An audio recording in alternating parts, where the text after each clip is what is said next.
हरिः ओं महा ॐ शान्ताकारं भुजगशयनं पद्मनाभं शेषहं विश्वाधारणं गगनसदृशं मेघवर्णं शुभाङ्गं लक्ष्मीकान्तं कमलनयनं योगविद्यानगम्भिः वन्दे विष्णुवैब्रहरणं सर्वलोकैकनाथनं पापोऽहं पापकर्णाहं पापास्तं पापसम्भवे त्रायमां पार्वती नाथे सर्वपापहरो भवः कृष्णाय वासुदेवाय हरे परमात्मने प्रणतक्लेशनाशाय गोविन्दाय नमो नमः। विष्णु भगवान की जय।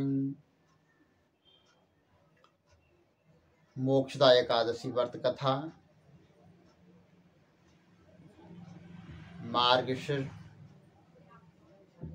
मास शुक्ल पक्ष की मोक्षदा एकादशी व्रत कथा। युधिष्ठिर बोले, हे देव देवेश, मुझे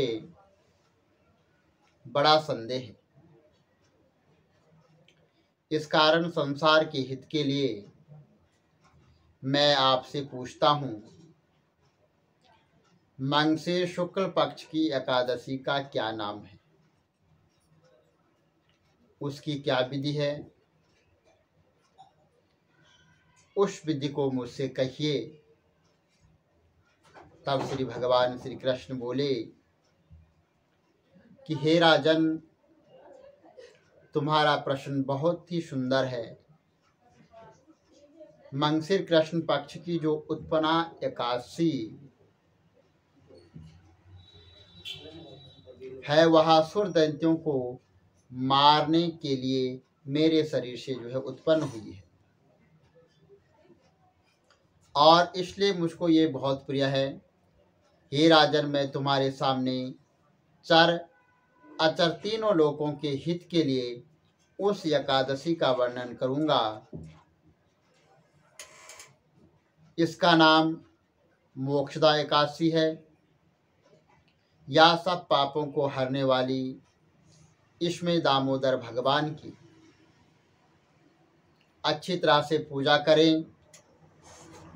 तुलसी की मंजरी और धूप दीप से अच्छी तरह से भगवान की आराधना करें।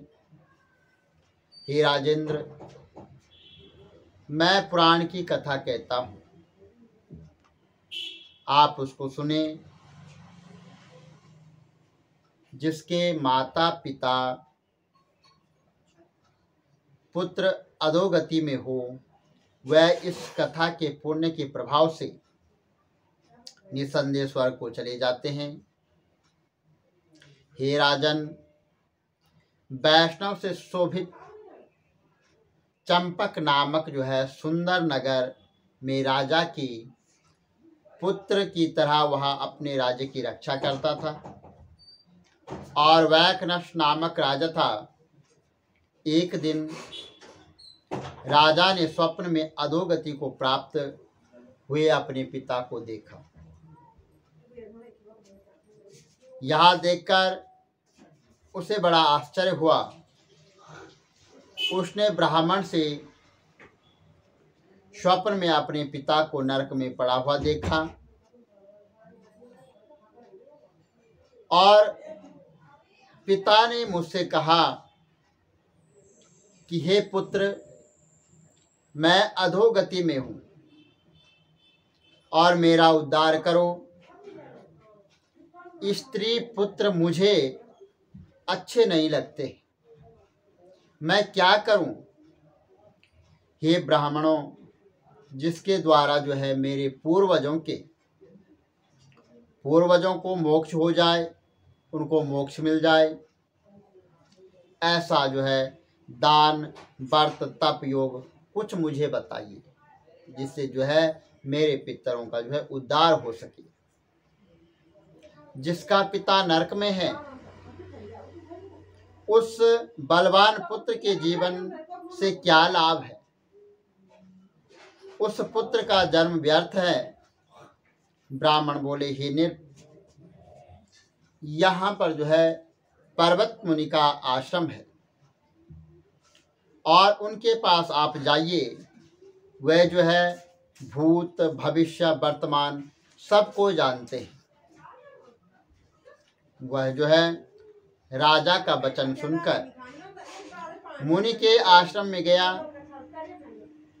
वह आश्रम जो है शांत प्राकृति के ब्राह्मण प्रजा और मुनीश्वरों से सुशोभित था।